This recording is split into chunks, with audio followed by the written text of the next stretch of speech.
अस्सलाम वालेकुम दोस्तों, उम्मीद करता हूं कि आप सब ठीक ठाक होंगे। दोस्तों आज हम जेनेटिक्स के बारे में डिस्कशन करेंगे। तो डिस्कशन स्टार्ट करने से पहले मैं आप लोगों को बताता चलूं कि जेनेटिक्स पूरा एक सब्जेक्ट है और इसको एक वीडियो में कवर करना इम्पॉसिबल है। तो इस वीडियो में हम मोटा मोटा डिस्कस करेंगे कि जेनेटिक्स हमारे पास क्या है और हिस्ट्री ऑफ जेनेटिक्स को भी हम देखेंगे कि जेनेटिक्स हमारे पास कैसे स्टार्ट हुआ। तो चलो शुरू करते हैं दोस्तों। जेनेटिक्स का डिफिनेशन करने से पहले हमें सबसे पहले ये कुछ टर्मिनोलॉजीज है जो मैंने लिखी हुई है, ये समझने की जरूरत है।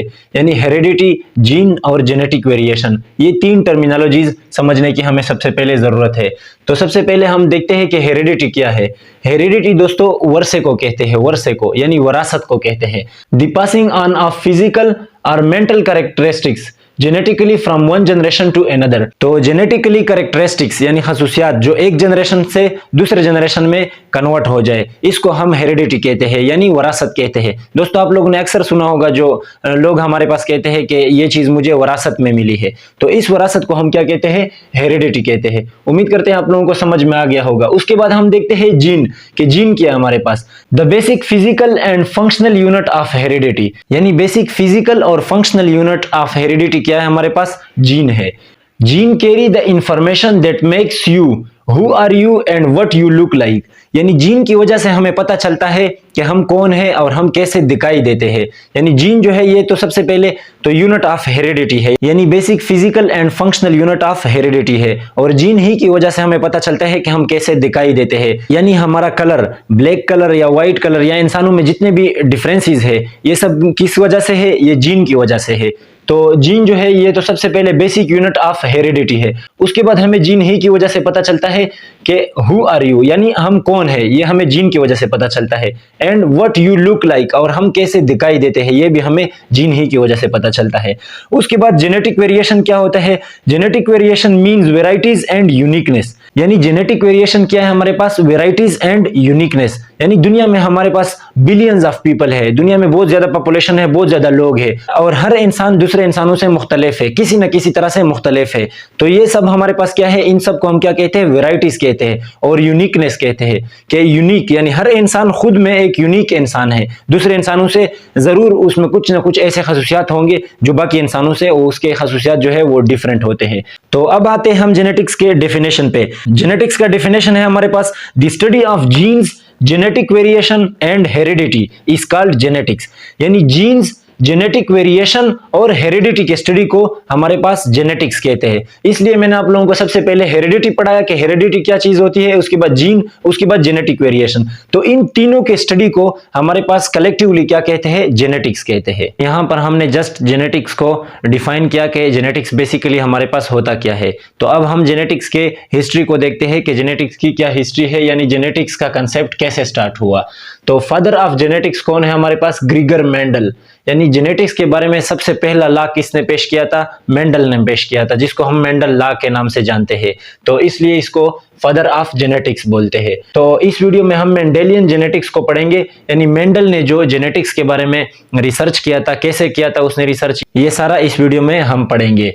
तो इसमें सबसे पहले हमारे पास in classical era no concept of gene, यानी जेनेटिक्स के हमारे पास दो दौर है, एक क्लासिकल एरा, एक modern era.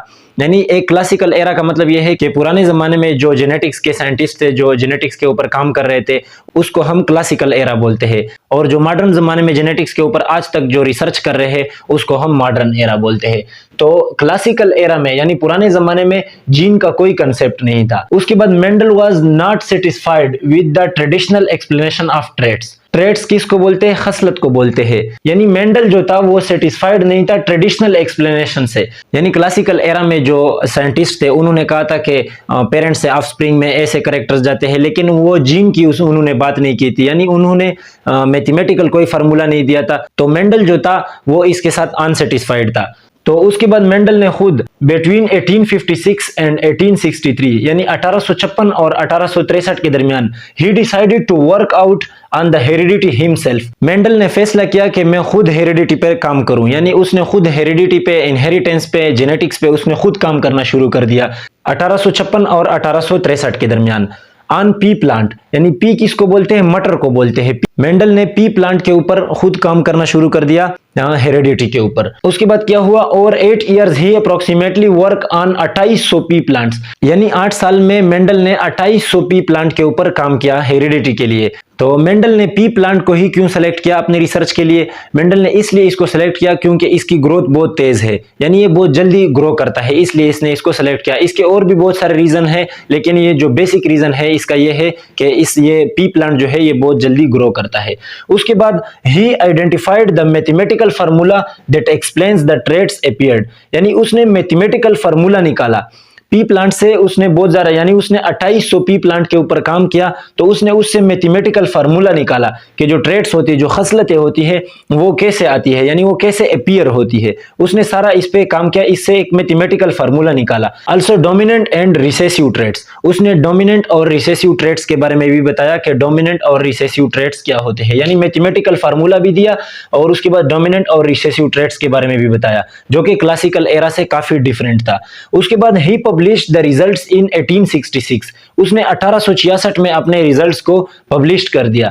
But his work was widely ignored by scientific community, यानी उसका जो वर्क था, उसने अपना काम को 1866 में पब्लिश कर दिया, लेकिन अनफॉर्चुनेटली उसका जो काम था उसको वाइडली इग्नोर किया गया, यानी उस वक्त की जो साइंटिफिक कम्युनिटी थी उसके ऊपर बिल्कुल ध्यान नहीं दिया, मेंडल के काम के ऊपर ध्यान नहीं दिया और उसको इग्नोर कर दिया। उसके बाद in 90 Hugo de Vries, Carl Correns and von Tschermak undercover Mendel findings, यानी 3 साइंटिस्ट आए 19वीं सदी में। 3 साइंटिस्ट आए जिसका नाम था, एक का नाम था हुगो वेरीज, दूसरे का नाम था कार्ल कोरन्स और तीसरे का नाम था वॉन टेस्मार्क। उन्होंने क्या किया, मेंडल की जो फाइंडिंग्स थी, जो उसने 1866 में पब्लिश की थी, उसको अंडरकवर कर दिया, यानी उसके ऊपर दोबारा से काम किया। इन तीनों साइंटिस्ट ने उसके ऊपर दोबारा से काम किया और उन्होंने ये प्रूफ कर दिया कि मेंडल ने जो काम किया था वो बिल्कुल सही किया था। और उसके बाद मेंडल का जो काम था वो एक लॉ बन गया, यानी जिसको हम मेंडल लॉ के नाम से जानते हैं, जो पी प्लांट के ऊपर उसने किया था। और उसके बाद he become father of genetics, यानी उसके बाद मेंडल जो था वो फादर ऑफ जेनेटिक बन गया। लेकिन उस वक्त मेंडल की डेथ हो चुकी थी, यानी अपनी जिंदगी में उसने अपनी कामयाबी नहीं देखी, लेकिन आज तक उसको फादर ऑफ जेनेटिक्स कहा जाता है।